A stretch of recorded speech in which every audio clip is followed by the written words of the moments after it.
Hey, what is going on, guys? I just realized that they did a reprint or re-release of the X-Men by Jim Lee and Chris Claremont Omnibus Volume 1. First of all, I thought I did a video on this when it first came out, but I guess I wasn't making videos at the time, so I started with a Volume 2 overview.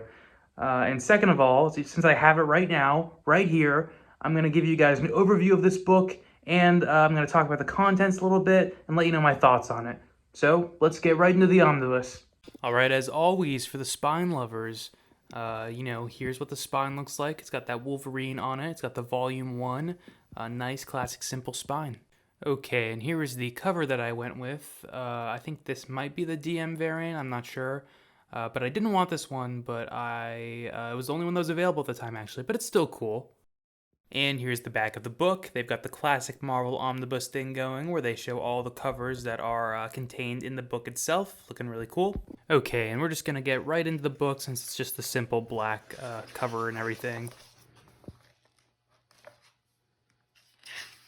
This omnibus starts off with a very fun and memorable issue for me. Essentially, the female X-Men characters decide to sort of take a day off and go to the mall, where they gab, try on clothes, and maybe run into some trouble along the way. A lot of great character work here. This is also the first appearance of a very youthful and fun vibe in X-Men I like a lot.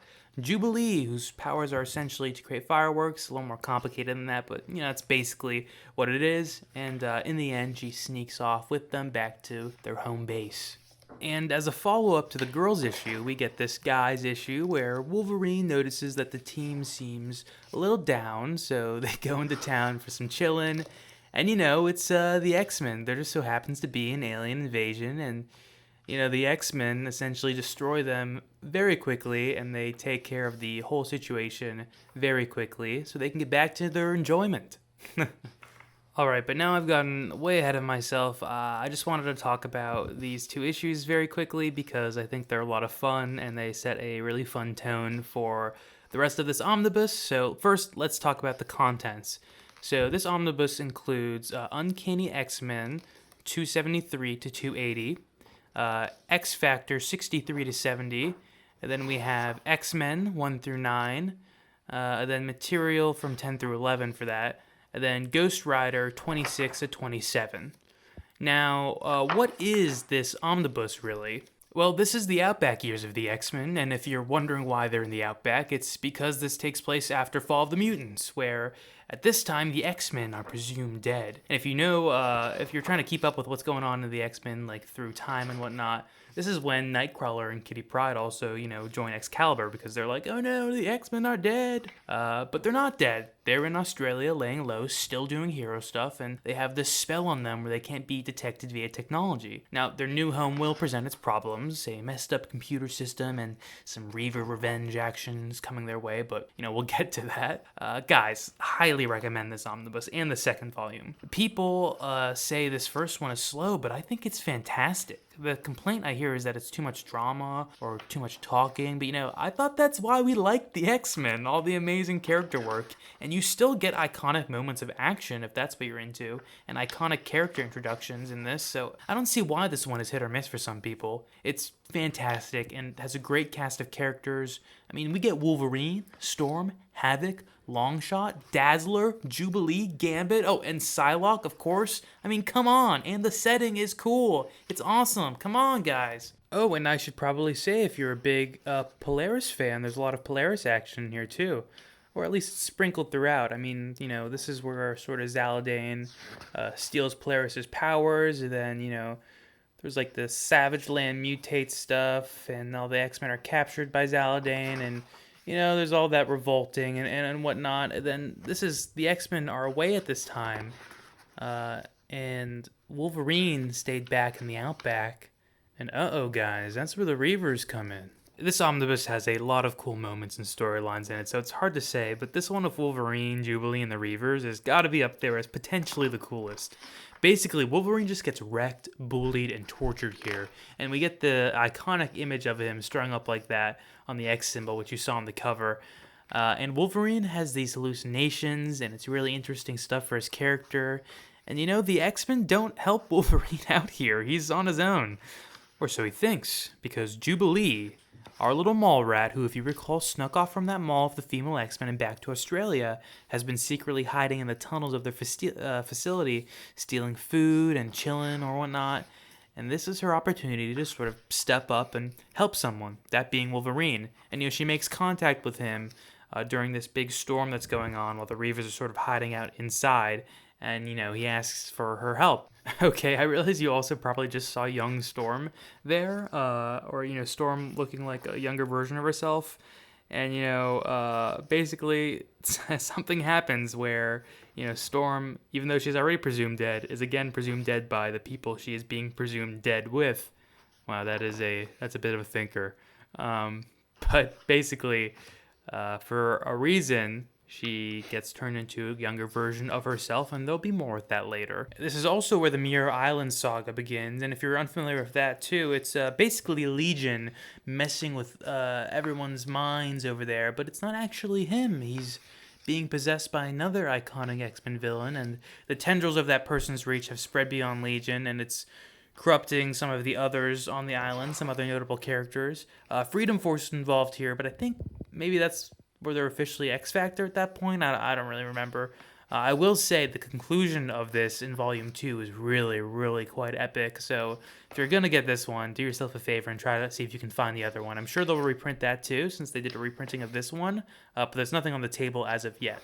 And what we're flipping by now is one of the most important, crucial, controversial, interesting, and like everything else moments of Psylocke's character history, which is her metamorphosis into Quinon's body and all, which is messy and complicated, like I said, and, wasn't really Quinon at the time, but it is, but that's because it's been retconned, changed in the future, all that, very complicated stuff, but like I said, it's very important too, and for what it's worth, I really enjoyed the story arc, and the story that follows it with Wolverine and Jubilee in the works, and it's, there's the fun interaction because Psylocke is kind of brainwashed at this time, or she is really, essentially.